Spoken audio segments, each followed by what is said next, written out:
자, 이제 여러분들과 직선운동이라고 하는 주제를 바탕으로 해서 여러분들과 한번 운동학적 식들에 대해서 한번 이렇게 한번 생각을 해볼 거예요. 근데 여러분들은 여기에서 어떤 생각을 해야 되는 거냐면, 먼저 이 부분을 배우는 이유가 있어요. 왜 그러냐면 여기에서 여러분들은 변이 속도, 가속도라고 하는 개념을 배우게 되어 있는데, 이 변이 속도, 가속도를 바탕으로 해서 나중에 우리는 F=ma라고 하는 운동 방정식을 세우게 될 거예요. 자, 그래서 이 부분에 대해서 여러분들이 조금 이렇게 잘 생각을 한번 해봐야 돼요. 그래서 저는 설명을 어떻게 할 거냐면, 여러분들이 이쪽 부분은 아마 잘 이해를 하고 있을 거예요. 그래서 저는 여러분들한테 가장 핵심이 되는 부분을 간략간략해서 포인트를 짚어서 이렇게 설명을 해줄 거예요. 자, 그러면 여러분들은 먼저 여기서 이분이 누굴까요? 맞아요. 저분이 그 유명한 갈릴레오 갈릴레이예요. 그러면 제가 여기에서 직선운동에다 갈릴레이의 사진을 이렇게 넣는 이유는 뭐냐면, 이분이 뉴턴하고 연결이 되어 있는데, 바로 뉴턴의 세 가지 법칙 중에서 제일 첫 번째 법칙이 뭐예요? 맞아요. 관성의 법칙이에요. 근데 여러분들이 나중에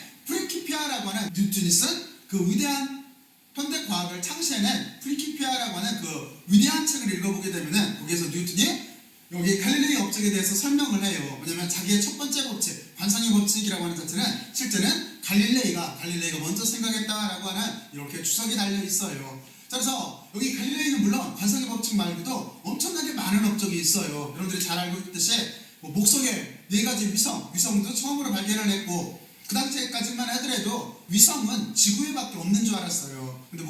그런데 목성에서 갈릴레이가 자기가 개량을 한 망원경을 가지고 쳐다봤을 때, 거기에서 이오 갈릴레이 기노메데, 그리고 또 하나 유로파라고 하는 이렇게 갈릴레이 위성이라고 하는 4가지 위성도 찾아내요. 그리고 또 하나 달을 봤죠. 먼저 달을 보고 나서 거기서 크레이터라고 하는 분화구가 있다라고 하는 것도 갈릴레이가 제일 먼저 알았고, 그리고 또 하나 태양도 봐요. 태양도 봐서 태양에서 흑점이 있다라고 하는 것도 처음 알았던 분이 여기 있는 갈릴레오 갈릴레이예요. 자, 그러면 어쨌든 이 갈릴레오 갈릴레이는 뉴턴의 보고가는 중요한 업적을 남긴 위대한 물리학자예요. 또는 자연 철학자예요. 자, 그러면 여러분들은 이렇게 이해를 해놓고 나서, 자, 이제 우리 수업 목적으로 이렇게 들어가서 알아야 될 내용에 대해서 잠깐 살펴보죠. 먼저 여러분들은 어떤 생각을 해야 되는 거냐면, 우리는 변위를 이해를 하고 속도를 이해를 하고 가속도까지 이렇게 한 번에 이해를 할 거예요. 그리고 나서 그 뒤에 등가속도 운동에 대해서 다뤄볼 거예요. 등가속도 운동이라고 하는 것들은 예를 들어서 간단하게 설명을 할 건데, 등가속도 운동은 어떤 거냐면, 등자가 있잖아요. 뭐냐면 가속도가 일정하다라고 하는 바로 그 뜻이에요. 그 운동에 대해서 살펴보고, 그리고 또 하나 우리는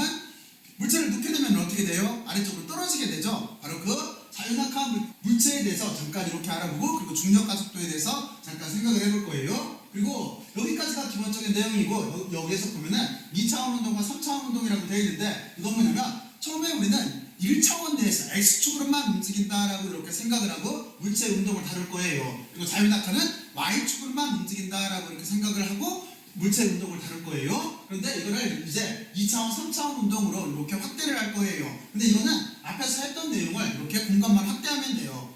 이거는 정말 쉬워요. 그리고 나서 그 뒤에 포물체 운동이라고 하는 게 있는데, 포물체 운동은 어떻게 돼요? 물체를 여러분들이 테니스 같은 거를 던지게 되면은 이렇게 포물선 운동을 하는 거잖아요. 그러면 우리는 2차원 공간에서 X축, Y축으로 초기에 던진 속도라고 하는 개념을, 초기 속도라고 하는 자체를 성분부 내에서 여기를 이렇게 논할 수가 있어요. 여기까지 이렇게 한번 살펴볼 거예요. 자, 그러면 여러분들이 도대체 뭘 한다라고 하는 거를 여러분들이 한번 다시 한번 머릿속으로 쭉 한번 생각들을 한번 해보세요. 스스로 한번 정리들을 해보세요. 저는 정말로 포인트만 잡아서 여러분들한테 설명을 해줄게요. 자, 그러면 여러분들은 여기까지 이렇게 잘 이해를 했을 거라고 생각을 하고, 자, 이제 여기에서 다음 장으로 넘어갈게요. 다음 장으로 이렇게 넘어가서, 자, 여기를 보게 되면은 일단 우리는 변이라고 하는 축의 개념을 알아야 되는데, 위쪽에 이렇게 기본적인 몇 가지 이렇게 용어들이 써 있어요. 먼저 우리는 어떻게 할 거냐면, 관찰자가 어떤 물체를 이렇게 논한다고 했을 때 처음에 좌표계가 있어야 돼요. 좌표계라고 하는 자체는 X, Y, Z축으로 지금 이렇게 잡았어요. 그죠? 좌표계라고 하는 거를 처음으로 만들어냈던 분은 바로 데카르트예요. 그러면 구조는 이렇게 되겠죠. 그때 위대한 과학자 3분이 살았던 위치를 보면은, 먼저 이탈리아에 갈릴레오 갈릴레이가 있었어요. 그리고 바로 위쪽에 프랑스에 데카르트가 있어요. 르네 데카르트. 그리고 도보에 건너서 영국에 아이작 뉴턴이 있었던 거예요. 시대는 갈릴레이가 제일 빠르고 데카르트, 그리고 뉴턴 순으로 이렇게 이어져요. 그리고 이들의 업적이 나중에 어떻게 돼요? 다시 또 한번 영국에 있던 맥스웰과 페르데이가 정립을 하고, 그리고 그 뒤에 누가 정립을 해요? 독일에 있던 아인슈타인이 바로 이 개념들을 모아서 드디어 여러분들이 잘 알고 있는 특수상대성 이론이라고 하는 것을 이렇게 만들게 되어 있는 거예요. 자, 그러면 여러분들은 어쨌든 간에 우리는 물체라고 하는 걸 분석을 할 거고, 물체라고 하는 특징은 질량, 크기, 모양이 있어요. 그리고 좌표에다 물체를 이렇게 놓고 생각을 해볼 거예요.